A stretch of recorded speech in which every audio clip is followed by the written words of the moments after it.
Selvaraj. Thank you very much, sir. And പടം നാളെ August 30 തിയേറ്ററുകളിൽ എത്തുകയാണ്. All Kerala release. ഏകദേശം 70 തിയേറ്ററുകളിലാണ് സിനിമ റിലീസിന് ഒരുങ്ങുന്നത്. ആൻഡ് ഏകദേശം ഒരു 75ഓളം ഡിഫറെൻറ്റ് ലാംഗ്വേജസിലെ സിനിമകൾ കേരളത്തിൽ ഡിസ്ട്രിബ്യൂട്ട് ചെയ്തിട്ടുള്ളത് leading distributor house Dream Big Films ആണ് കേരളത്തിൽ വിതരണം ചെയ്യുന്നത്. Ladies and gentlemen, let me take the privilege to welcome the producer Dilip Subramanian to join here. A warm welcome to you, sir. Hearty welcome. ഒരു share കൂടിയുണ്ട്, അതിലേക്ക് നമുക്ക് ഒരാളെ കൂടി വിളിക്കേണ്ടതുണ്ട്. സിനിമയിലുടനീളം അസാധ്യ പ്രകടനം കാഴ്ചവെച്ച നമ്മുടെ സ്വന്തം Nikhila Vimal. With a big round of applause, welcoming Nikhila Vimal to kindly join us here to start our press meet. I'm feeling so numb, way too emotional. And how are you feeling being here in Kerala and Vare is getting ready to be released in theatres tomorrow in Kerala? So over to you, sir. A few words. Background music ഒന്ന് off ചെയ്യുകയാണെങ്കിൽ നമുക്ക് കൂടുതൽ clear ആയിട്ട് നമ്മുടെ press മീറ്റിലേക്ക് കടക്കാമായിരുന്നു. So please requesting the volunteers or official members to kindly turn down the music. Thank you. Yes. எல்லாருக்கும் வணக்கம். ரொம்ப சந்தோஷமாக இருக்கு. ஏன்னா கேரளாவில் அதுவும் ரொம்ப பிடிச்ச சினிமாவை கற்றுக்கிட்ட காலங்களில் மலையாள சினிமாக்கள் வந்து ரொம்ப இன்ட்ரெஸ்டிங்காக பார்த்து வளர்ந்த ஒரு பையன் நான். அது பெரியன் பெருமாள், கர்ணன், மாமன்னன் இந்த 3 படமுமே இங்கே வந்து பயங்கரமாக செலிப்ரேட் பண்ணாங்க. ரொம்ப பர்சனலாக எடுத்துக்கிட்டாங்க. நிறைய ஃபேன்ஸ் பேசினாங்க. ஒரு கனெக்ட் இருந்துச்சு எனக்கு. எப்போவுமே வந்து இங்கே நம்ம படம் பிடிக்கும் அப்படிங்கிற மாதிரி ஒரு கான்ஃபிடென்ட் இருந்துச்சு. பட் வாழை 23 இங்கே ரிலீஸ் பண்ண முடியல. பட் நீங்கள் ரிலீஸ் ஆகுது அப்படிங்கிற சந்தோஷம். நீங்கள் படம் பார்த்துட்டீங்க அப்படிங்கிற ஒரு சந்தோஷம். இப்போ நீங்கள் தான் பேசணும். ஏன்னா இது ஒரு ஆடியன்ஸ் பார்வையாளர்களுக்காகவே எடுக்கப்பட்ட ஒரு படம். அவங்க என்ன எமோஷனலாக கனெக்ட் ஆகுறாங்க அப்படிங்கிறதுக்காக தெரிஞ்சதுக்காக மட்டும் எடுக்கப்பட்ட படம். ஏன்னா நான் அதை பற்றி பேசுகிறதுக்கு இது ஒன்றுமே இல்லை. உங்களோட எக்ஸ்பீரியன்ஸ் நீங்கள் தான் சொல்லணும். Thank you. Definitely, I'm sure everybody have a lot of questions to be asked once we open the floor for the media.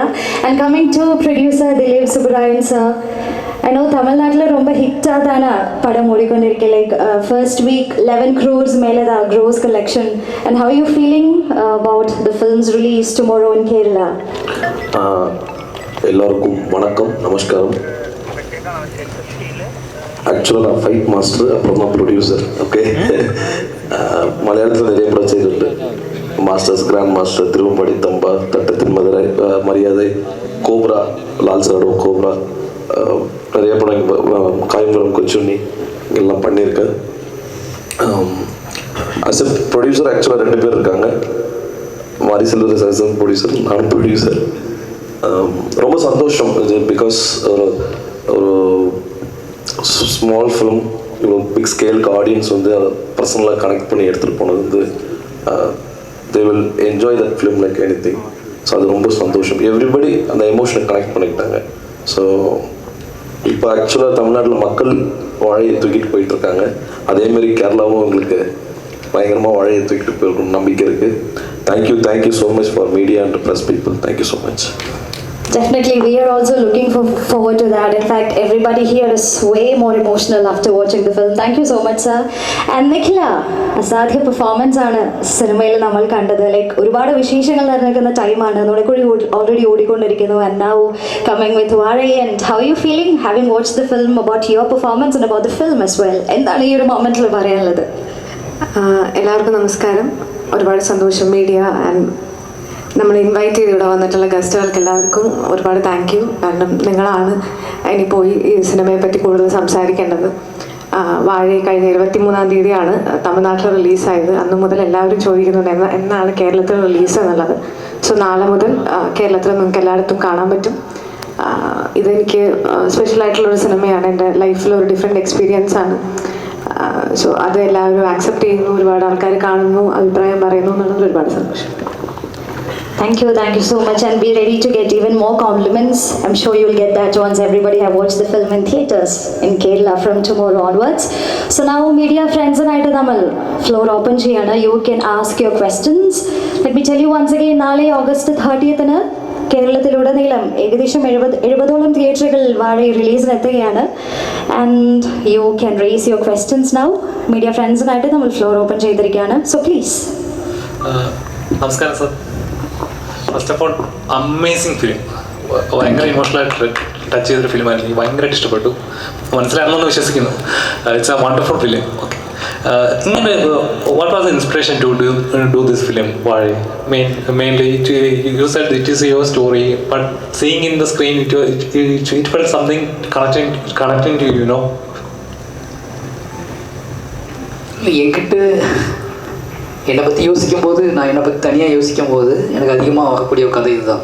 நான் யார் அப்படின்னு நான் யோசிச்சேன்னா, நான் எங்கேருந்து வந்திருக்கேன் அப்படின்னு யோசிச்சேன்னா, என்னோட ரூட் நான் யோசித்தேன் அப்படின்னா எனக்கு இந்த கதை ஞாபகத்து வந்துகிட்டே இருக்கும். நான் அசிஸ்டன்ட் டைரக்டராக இருக்கும்போது என்னோடய டேரக்டர் என்கிட்ட ஏதாவது கதை சொல்கிறான்னு சொல்லும்போது அப்போ சொன்ன கதை இது. பட் இன்றைக்கி இண்டஸ்ட்ரியில் நான் டைரக்டர் ஆனதுக்கப்புறம், பெரிய கர்ணன், மாமன்லாம் வந்ததுக்கப்புறம் குயிஸ் மாரி செல்வராஜ் அப்படிங்கிற கொஸ்டின் ஆன்சர் வந்துகிட்டே இருக்கும். எப்போவும் எவ்ரி ஃபிலிம் என்னோட 3 படம் ரிலீஸ் ஆகும்போதுமே மாரி செல்வராஜ்னா யார் அப்படின்னு ஒரு டிபேட் க்ரியேட் ஆகிட்டு போயிட்டே இருக்கும். பட் நானே அதை சொல்லிடலாம், நான் யார், நான் எங்கேருந்து வரேன் அப்படிங்கிற சொல்லிடலான்னு எடுக்கப்பட்ட ஒரு படம் தான் வாழை. Sir, where did you find the 2 boys, sir? How did you mold them actually? அதிக சொன்ன எங்கள் ஊர் பசங்க தான், அவனோட ரிலேட்டிவ் பசங்க தான். அவங்க பசங்க எல்லாருமே அவனுங்க என்னோடய ஆட்டிடியூட்டில் என்னோடய வாழ்க்கையை வாழ்ந்துட்டு இருக்காங்க. நான் அன்றைக்கி வாழ்ந்த வாழ்க்கையை, நான் வந்து ஒரு 30 இயர்ஸ்க்கு முன்னாடி வாழ்ந்த வாழ்க்கையை இப்போ லைவாக வாழ்ந்துட்டு இருக்காங்க. அவங்க பெருசாக சேஞ்ச் இல்லை, எனக்கும் அவங்களுக்கும் பெருசாக சேஞ்சஸ் தெரில. நான் அப்போ எப்படி இருந்தனோ அதே மாதிரி இருந்தாங்க. கூட்டிகிட்டு வந்துட்டு சேம் அதே ஸ்கூலில் படிச்சுட்டு இருக்கானுங்க, அதே மாதிரி வேலை பார்த்துட்டு இருக்கானுங்க. அந்த லைஃப் ஸ்டைல் தான் வாழ்ந்துட்டு இருக்காங்க. ஏன்னா கொஞ்சம் கையில் ஃபோன் வச்சுட்டு வாழ்ந்துட்டு இருக்கானுங்க. கையில் ஃபோன் இருக்கும், அவ்வளோதான். பெருசாக சேஞ்சஸ்லாம் இல்லை. கூட்டி வந்து ஈஸியாக அடாப்ட் பண்ண முடிஞ்சுச்சு எனக்கு. எப்படி சார் அந்த ஆக்ஷனும் கட்டுக்குள்ள அங்கே மோல்ட் பண்ணாங்க? ட்ரைனிங் ஏதாவது இருந்ததா? ட்ரைனிங்னா ஒன்லி ஒரு எமோஷ்னல் கனெக்ட் தான். எனக்கும் அவங்களுக்கு மேலே எமோஷ்னல் கனெக்ட் அப்படின்னா, அவங்க அம்மா, அப்பா, அக்கா, இந்த படத்தில் நிறைய பேர் நடிச்சிருக்க அத்தனை பேருமே இந்த டோட்டல் க்ரௌடே வந்து அவங்களோட ரிலேட்டிவ் தான், அந்த பசங்களோட ரிலேட்டிவ் தான். அப்போது அம்மா அழும்போதும் அவன் பார்ப்பான், ஜூனியர் ஆர்டிஸ்டாக நின்று அம்மா அழுதுட்டு இருப்பாங்க. ஓகேங்களா, அவள் க்ரௌடில் நின்று அழுதுட்டு இருப்பாங்க, அதையும் பார்த்துட்டு இருப்பான். ஈவன் அப்படி அதில் எவ்ரி கேரக்டர்ஸ் எல்லாருமே அவங்க தெரிஞ்சவங்க தான் எல்லாருமே. அதனால் அவங்க ஈஸியாக கனெக்ட் ஆகிடுவாங்க. அப்போ இன்னொன்று என்னோட கதை இது மொத்தம் என்னோடய வில்லேஜோட கதை அப்படிங்கிறதுனால அவங்களுக்கு இந்த கதை டெய்லி கேட்டு அவங்களுக்கு வந்து அது ஈஸியாக கனெக்ட் ஆகிடும். அப்போ இன்னொன்று என்னோடய ஆட்டிடியூட் அவன் ஈஸியாக கேட்ச் பண்ண ஆரம்பிச்சிட்டான்.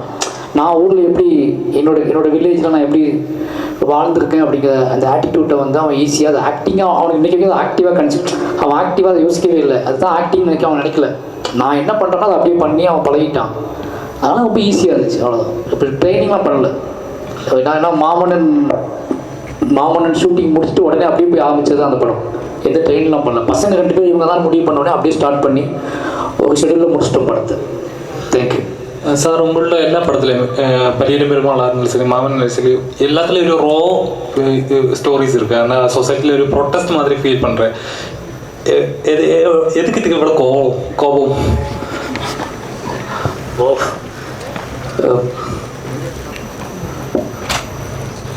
அதாவது எதையும், அதாவது யார் சொல்கிறது, நம்மகிட்ட ஒன்று இருக்குது, அதை நம்ம இருக்கா இல்லையா, நான் பண்ணுறேன் பண்ணாமல் போகிறேன்னு நிறைய டவுட், நிறைய விஷயங்களை ஈஸியாக ஏமாற்றிட முடியும். சொசைட்டி சமூகத்தை பற்றி ஒரு டிஸ்கஷன் ஸ்டார்ட் ஆச்சுன்னா, டிஸ்கிரிமினேஷனை பற்றி ஒரு டிஸ்கஷன் ஸ்டார்ட் ஆச்சுன்னா அதை தப்பிக்கிறதுக்கான வழிகள் நிறைய வந்துடுச்சு இப்போ. பட் விக்டிமே பேசும்போது விக்டிம் பேசிய அவருடைய சூழல் வந்துடுச்சுங்க. இங்கே யார் பாதிக்கப்பட்டானோ அவன் பேசினா மட்டும்தான் ஒரு குறைந்தபட்ச டிஸ்கஷனாக ஸ்டார்ட் ஆகும் அப்படிங்கிற இடத்துக்கு நம்ம வந்துட்டோம். ஒரு காலத்தில் விக்டிம் பேச மாட்டாங்க. விக்டிம் பேசாமல் என்ன பண்ணுவாங்கன்னா, அதுக்கு இடையில ஒரு சோர்ஸ் இருக்கும், அவங்க தான் பேசுவாங்க. இப்போ அந்த சோர்ஸ் மேலேயே ஒரு டவுட் வந்துடுச்சு எல்லாத்துக்கும், இவன் உண்மையை பேசுகிறானா பொய் பேசுகிறானான்னு சொல்லி. அப்போ நேரடியாகவே பாதிக்கப்பட்ட ஒரு விக்டிம் தான் இன்றைக்கி அவனோட கதையை பேச வேண்டிய சூழலுக்கு நம்ம வந்துட்டோம். அதுதான் மெயின் ரீசன். நான் என் வாழ்க்கையில் வாழ்ந்த வாழ்க்கையை நான் பேசும்போது இருக்கிற வீரியம் மற்றவங்க பேசும்போது இல்லைங்கிற டவுட் எனக்கு வந்துடுச்சு. எனக்காக பேசக்கூடியவங்க அவங்க தன்னை காப்பாற்றி கொண்டே பேசுகிறாங்க. அந்த அந்த அந்த இடத்துல அவங்களும் சேர்ந்துருக்காங்க அப்படிங்கிற புரிதல் அவங்களுக்கு இல்லை. இப்போ எனக்காக ஒருத்தர் பேசுகிறாரு அப்படின்னா அவர் இருக்காரு, ஆனால் அவரை சேவ் பண்ணிக்கிட்டு எனக்காக பேசுகிறாரு. அப்போ அந்த டவுட் வந்ததுனால என்ன பண்ணுறேன், நீங்கள் தள்ளுங்க நானே பேசுகிறேன் அப்படின்னு சொன்னதுனால தான் அந்த விஷயம். Thank you. So, you are at the back. So when you are talking about this discrimination, even within the industry, we are finding out this kind of in discrimination, especially in Malayalam industry. Now we are discussing Hema Committee report, and the most undiscussed part is the assistant directors and other junior artists facing lots of what do you say, human right violation. That's the term, I think. So last year there was an allegation against you came in social media saying that a junior artist was assaulted in the set of Parirum Perumal, and a lot of similar incidents are coming out. Can you get a clarification on this topic?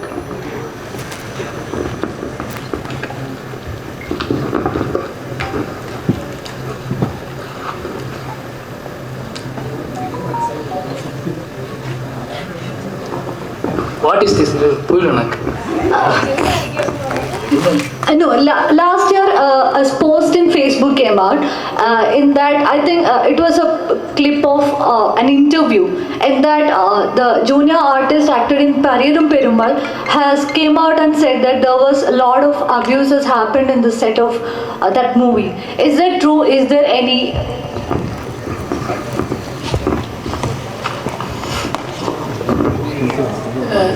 தெரியல எனக்கு. நீங்கள் சொல்கிறது கரெக்டாக வந்து அவங்க சொன்னது வாக்குமூலமாக யார் சொன்ன வாக்குமூலம் தெரியல. நான் என்னோட போஸ்ட் என்னோட ஷூட்டிங் ஸ்பாட் எப்படின்னு எனக்கு தெரியும். ஓகேங்களா, அவங்க நான் ஆக்டிங் வாங்கியிருப்பேன், அதை வேறு யாராவது தப்பாக சொல்லியிருப்பாங்க, அவ்வளோதான். அவங்க சொல்லலை அது வரைக்கும். என்னோட ஆக்டர்ஸ்க்கு தெரியும் எனக்கு, நான் என்னவா எமோஷனலாக ஹேண்டில் பண்ணுறேன், என்னவா ஃபாலோ பண்ணுறேன் அவங்கள அப்படின்னு என்னோட ஆக்டர்ஸ்க்கு தெரியும். ஓகே, என்னோட 3 சினிமாக்களும் என்னோட ஆக்டர்ஸ் தான் சொல்லணும், இன்னொருத்தர் சொல்ல முடியாது. ஏன்னா அவங்க யாருமே என்னோட ஆக்டர்ஸுக்கு என்னோட கண்ணீரும் தெரியும், என்னோட கோபமும் தெரியும். உங்களுக்கு எப்போவுமே வந்து அது மட்டும் தான் தெரியுது. நான் அவங்கள்ட்ட கெஞ்சது அவங்களுக்கு வராது. ஓகேங்களா, என் ஆக்டர்ஸ் என் கண்ணீரையும் பார்த்துருக்காங்க, என் கோபத்தையும் பார்த்துருக்காங்க, என்னோட மௌனத்தையும் பார்த்துருக்காங்க, என்னோட அமைதி சைலன்ஸையும் பார்த்துருக்காங்க, என்னோட லோன்லியும் பார்த்துருக்காங்க அவங்க. ஓகே, என்னோட ஆக்டர்ஸ்க்கு என்னோட எல்லா விஷயமும் தெரிஞ்சு என்னோட 4th ஃபிலிம் 4 படத்துலையுமே என்னோட ஆக்டர்ஸுக்கு என்னோட மொத்த கதையுமே தெரியும். எந்த ஆக்டர்ஸுக்குமே மாரி செல்வராஜ் அப்படிங்கிற ஒருத்தனை தெரியாமல் நடிச்சதே கிடையாது, நான் அவங்கள கூப்பிட்டதே கிடையாது. எவ்ரி ஆக்டர்ஸுக்கும் என்னோட ஒட்டுமொத்த கதையும் சொல்லிட்டு தான் நான் ஆக்டிங்கே கூப்பிடுவேன். இங்கே இருக்க எல்லா ஆக்டர்ஸ், நிக்கிலாவாகட்டும், ரஜிஷாவாகட்டும், என் கூட நடித்த எல்லாத்துக்குமே என்னோட ஒட்டுமொத்த கதையும் நான் சொல்லியிருப்பேன். ஒட்டுமொத்த கதையும் அவங்களுக்கு தெரியும். Okay, thank you. Thank you for making the clarification. And what is your take on this discussions happening in Malayalam industry regarding this discriminations?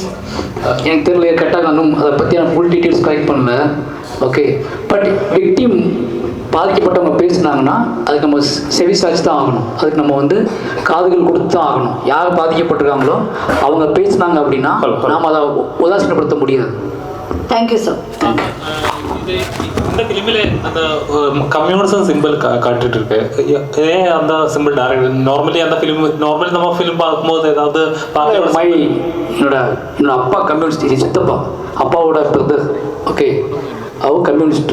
Okay, நான் எங்கள் அப்பாவையும் சித்தப்பாவையும் பார்த்தீங்க, எங்கள் அப்பா வந்து ஒரு சாமி, ஒரு கடவுள் நம்பிக்கை உள்ள ஒருத்தர், எங்கள் சித்தப்பா வந்து கம்யூனிஸ்ட். இந்த 2 பேரும் தான் என்னை வளர்த்தாங்க. அப்படிங்கும்போது அந்த படத்தில் எங்கள் சித்தப்பாவோட ரெஃபரன்ஸ் எடுத்துக்கிட்டேன்.